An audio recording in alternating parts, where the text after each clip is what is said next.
ముఖ్యంగా ఈ రాష్ట్రంలో ఈరోజు స్వయంగా ప్రభుత్వానికి నేతృత్వం వహిస్తున్న ముఖ్యమంత్రి గారు ఆయన మంత్రివర్గ సభ్యులే ఏ రకంగా ప్రజా సంపదని కొల్లగొడుతున్నారు, ఏ రకంగా ప్రజా సంపదని దోపిడీ చేస్తున్నారు, ఆధార సహితంగా వారికి పూర్తి స్థాయిలో వివరించి విడమర్చి ఆధారాలను కూడా సమర్పించి చర్య తీసుకోవాలని కోరాం. ముఖ్యంగా ఈ రాష్ట్ర రెవెన్యూ మంత్రి పొంగులేటి శ్రీనివాసరెడ్డి గారి కుటుంబానికి సంబంధించిన రాఘవ కన్స్ట్రక్షన్స్ అనే కంపెనీ గత 2.5 సంవత్సరాలుగా నిరాటంకంగా ఎక్కడైతే నిషేధిత ఆజ్ఞలున్నాయో జంట జలాశయాలు గండిపేట, ఉస్మాన్ సాగర్, హిమాయత్ సాగర్ పరిధిలో 10 కిలోమీటర్ల పరిధిలో ఎక్కడా కూడా మైనింగ్ చేయడానికి, క్రషింగ్ చేయడానికి వీల్లేదని నిబంధనలుంటే వాటిని తుంగలో దొక్కారు. అట్లాగే ఓఆర్ఆర్ పరిధిలో కిలోమీటర్ పరిధిలో మైనింగ్ చేయడానికి వీల్లేదనే ఉత్తర్వులుంటే వాటిని తుంగలో దొక్కారు. అట్లాగే వారికి సంబంధం లేని భూమిలో అసైన్డ్ భూమిని చెరబట్టి అందులో ఏ పర్మిషన్ లేదు, మినరల్ డీలర్ లైసెన్స్ లేదు, పొల్యూషన్ బోర్డు నుంచి ఇచ్చే కన్సెంట్ ఫర్ ఎస్టాబ్లిష్మెంట్ కానీ కన్సెంట్ ఫర్ ఆపరేషన్ కానీ లేదు. అట్లాగే మరి ఎలక్ట్రిసిటీ కనెక్షన్ లేదు, ఇండస్ట్రియల్ డిపార్ట్మెంట్ పర్మిషన్ లేదు. ఏదీ లేకున్నా గత 2.5 సంవత్సరాలుగా నిరాటంకంగా 100 కోట్ల ప్రజా సంపదను రెవెన్యూ మంత్రి గారి కుటుంబానికి సంబంధించిన కంపెనీ కొల్లగొడుతున్న విషయాన్ని ఆధారాలతో సహితంగా గవర్నర్ గారికి సమర్పించాం. రాష్ట్ర ప్రభుత్వం, రాష్ట్ర ముఖ్యమంత్రి గారు, రాష్ట్ర మైనింగ్ శాఖ మంత్రి గారు ఈ అంశాన్ని మేము శాసనసభలో లేవనెత్తితే, మా శాసనసభాపక్ష ఉపనాయకుడు హరీష్ రావు గారు లేవనెత్తితే వారు స్వయంగా ఒప్పుకున్నారు. అవును, నేరం జరిగింది, తప్పు జరిగింది, చేసింది రాఘవ కన్స్ట్రక్షన్స్ అనే కంపెనీ అనే మాట స్వయంగా ముఖ్యమంత్రి గారు, మంత్రి గారు కూడా ఒప్పుకున్నారు. కానీ మంత్రి గారు తప్పు చేశారు కాబట్టి ఆత్మరక్షణలో పడి ఇవాళ మంత్రి గారిని కాపాడడానికి నానా ప్రయత్నాలు చేస్తున్నారు.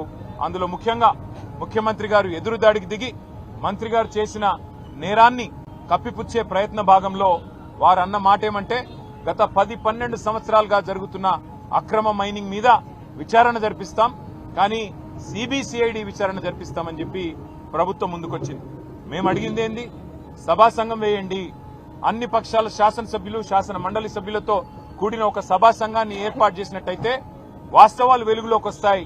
మంత్రి గారితో పాటు 100 అక్రమ మైనింగ్ సంస్థలు ఏవైతే ఈ ప్రభుత్వం, కాంగ్రెస్ ప్రభుత్వంలోని పెద్దలు బినామీల పేర్ల మీద నడుస్తున్నాయో అవన్నీ కూడా బయటకు వస్తాయని చెప్పి మేము సభా సంఘం వేయమంటే సభా సంఘాలకు విలువ లేదు అంటూ ఇక్కడ శాసనసభ వ్యవహారాల మంత్రి, ముఖ్యమంత్రి స్వయంగా మాట్లాడుతూ ఉన్నారు.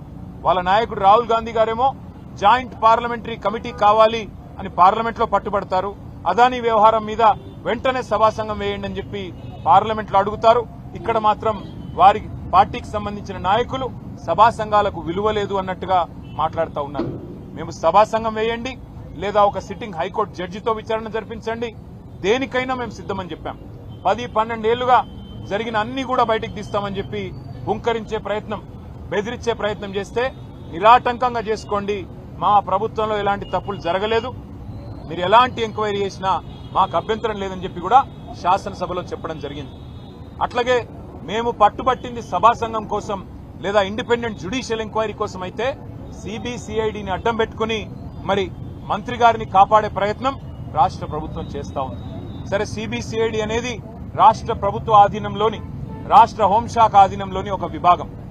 మంత్రిగా పొంగులేటి శ్రీనివాసరెడ్డి గారు ఉంటే, ఆయన మంత్రిగా కొనసాగుతూ ఉంటే ఏ రకంగా రాష్ట్ర ప్రభుత్వం కింద పనిచేసే, రాష్ట్ర హోంశాఖ కింద పనిచేసే ఒక విభాగం ఏ రకంగా నిష్పక్షపాతంగా పనిచేస్తుంది, వారిని వెంటనే రాజీనామా చేయించండి లేదా బర్తరఫ్ చేయండి అని చెప్పి మేము కోరాం. కానీ ఉలుకు లేదు, పలుకు లేదు. అవినీతి మీద ప్రశ్నిస్తే నిన్న శాసనసభ నుండి మమ్మల్ని సస్పెండ్ చేశారు. ఇవాళ మా శాసన మండలి సభ్యులందరినీ, మా ఫ్లోర్ లీడర్ గారిని, మా కౌన్సిల్లో మా ఆపోజిషన్ లీడర్ గారిని, మొత్తం శాసన మండలి సభ్యుల్ని, వారిని కూడా ఈరోజు నియంతృత్వ పోకడలను తలపిస్తూ వారిని కూడా సస్పెండ్ చేయడం జరిగింది. అందుకే ఇవాళ ఈ రాష్ట్ర ప్రథమ పౌరుడైన గవర్నర్ గారి దగ్గరికి మేము వచ్చి 100 కోట్లు ఎట్లా ఈ ప్రభుత్వంలోని ఒక పెద్దలు కొల్లగొడతా ఉన్నారు, ప్రభుత్వ పెద్దలే గద్దలుగా మారితే, రక్షకులే భక్షకులైతే సామాన్యుడికి దిక్కెవరు, అందుకే మీరు ఇంటర్వ్యూని కండి, మీరు ఈ ప్రభుత్వం ఏదైతే ఉన్నదో మీ పేరు మీదే నడుస్తోంది, కౌన్సిల్ ఆఫ్ మినిస్టర్సే మీ పేరు మీద ఉన్నది. కాబట్టి మొత్తంగా మీరు వెంటనే జోక్యం చేసుకుని ఈ మంత్రి గారిని బర్తరఫ్ చేయాలని చెప్పి గవర్నర్ గారిని డిమాండ్ చేశాము. దాంతో పాటు ఒక independent enquiry, high court sitting judge అయినా లేదా ఏదైనా కేంద్ర ప్రభుత్వ సంస్థ అయినా వారితో వెంటనే ఒక విచారణకు కూడా ఆదేశించే విధంగా ఈ వ్యవహారంలోని నిజానిజాలు నిగ్గు తేల్చే విధంగా మరి మీరు వెంటనే జోక్యం చేసుకోవాలని పెద్దలు గవర్నర్ గారిని కోరాము. మేము పరిశీలిస్తామన్నారు. ఇది నిజంగా కూడా ఇందిరమ్మ రాజ్యం అంటే గవర్నర్ గారు గుర్తు చేశాం. ఇదే గవర్నర్ గారు గతంలో ఎమర్జెన్సీ రోజుల్లో 19 నెలలు ఆనాడు జైలు జీవితం అనుభవించారు. సార్, ఆనాడు మీరు ఎమర్జెన్సీలో ఏ ఇందిరమ్మ నియంతృత్వ పోకడల వల్ల మీరు జైలుకు పోయినారో ఇవాళ అదే పోకడలు, అవే నియంతృత్వ లక్షణాలు ఇక్కడ కూడా కనబడతా ఉన్నాయి. మీరు ఆనాడు బాధితులు, ఈరోజు తెలంగాణ ప్రజలు బాధితులు. కాబట్టి మీరు ముందుకు రండి. మరి తెలంగాణ రాష్ట్రంలో జరుగుతున్న ఈ ప్రజా సంపద దోపిడీని అడ్డుకోండి అని చెప్పి గవర్నర్ గారికి మేము విన్నవించాము. బర్తరఫ్ చేయాలి మంత్రి గారిని అని చెప్పి డిమాండ్ చేసినాము. వారు సానుకూలంగా స్పందిస్తారనుకుంటున్నాం. మరి భారతీయ జనతా పార్టీ కూడా ఈ విషయంలో నిజంగా శోచనీయం వారి వ్యవహారం. వారి నిన్న ప్రభుత్వానికి వంత పాడడం శోచనీయం. మరి ఇప్పటికైనా గవర్నర్ గారు స్పందించి మరి ముందుకొస్తారో లేదో చూడాలి. మేం మాత్రం ప్రజాక్షేత్రంలో ఈ ప్రభుత్వ దోపిడీని ఖచ్చితంగా నిలదీస్తూనే ఉంటాం, ఎక్స్పోజ్ చేస్తూనే ఉంటాం. తప్పకుండా వీరిని వదిలిపెట్టకుండా న్యాయం జరిగేదాకా పోరాడతామని చెప్పి మీ అందరి ద్వారా తెలియజేస్తాం. మా పార్టీ నాయకత్వం మొత్తం కూర్చుంటాం. ఎక్కడెక్కడైతే ఇవన్నీ జరుగుతా ఉన్నాయో అక్రమాలు, వాటికి సంబంధించి ఏ రకంగా ప్రజాక్షేత్రంలో కార్యాచరణ ఉండాలనేది ఆలోచించుకుంటాం. ఎందుకంటే ఇవాళ అసెంబ్లీకి చివరి రోజు, మమ్మల్ని ఎట్లాగూ సస్పెండ్ చేశారు, మమ్మల్ని మా కౌన్సిల్ మెంబర్స్ ని. కాబట్టి పార్టీగా కూర్చుని ఆలోచించుకుని నిర్ణయం తీసుకుంటాం. ఇవాళ ఉదయం ఇంకొక ఎపిసోడ్ కూడా ఎక్స్పోజ్ చేశాము. ఇంకా బాధితులు చాలా మంది మమ్మల్ని కాంటాక్ట్ చేస్తా ఉన్నారు. తప్పకుండా ఇంకా చాలా విషయాలు వెలుగులోకి తీసుకొస్తాం. Thank you. మంత్రి గారు, మీరు బ్లాక్ మెయిల్ చేస్తే లొంగనందుకే మీరు ఆ విషయాన్ని అసెంబ్లీలో పట్టుబట్టారు. బ్లాక్ మెయిల్ కి బ్రాండ్ అంబాసిడరే రేవంత్ రెడ్డి గారు. ఆర్టీఐ అనే ఒక చట్టాన్ని అడ్డంగా పెట్టుకుని రైట్ టు ఇన్ఫర్మేషన్ ని రూట్ టు ఇన్కమ్ గా మార్చుకున్నదే రేవంత్ రెడ్డి గారు. కాబట్టి బ్లాక్ మెయిల్ ఆయనకు తెలిసినంతగా ఈ దేశంలో బహుశా ఎవరికి తెలియదు. కాబట్టి ఆయన మాట్లాడితే దయ్యాలు వేదాలు వల్లించినట్టుంటది. అంతకంటే ఎక్కువ నేను చెప్పను. Thank you. ప్రభుత్వం మీది, మీరు ఏ విచారణ చేయాలనుకుంటే ఆ విచారణ చేయవచ్చు అని చెప్పి నిన్ననే మా పార్టీ తరఫున చెప్పాం. మీరు ఏ ఎంక్వైరీ, ఏ అంశం మీద వేయాలనుకున్నా మేము దాన్ని స్వాగతిస్తాము, సహకరిస్తాము. తప్పకుండా పూర్తి స్థాయిలో మేము ముందుకు వస్తున్నాం. అట్లాగే నిన్న మేము మా శాసనసభా పక్షం నుంచి ముఖ్యమంత్రి గారికి ఉత్తరం రాశాం. ఆయన బాగా ఉబలాట పడుతున్నాడు.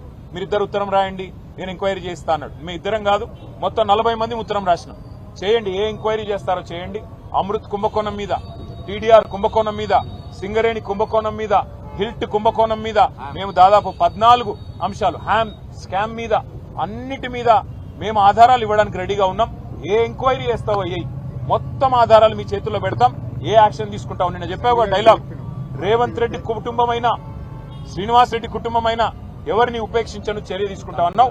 ఆధారాలతో సహితంగా ఇవాళ ఉదయం రెవెన్యూ మంత్రి గారి కుంభకోణాన్ని బయటపెట్టాం.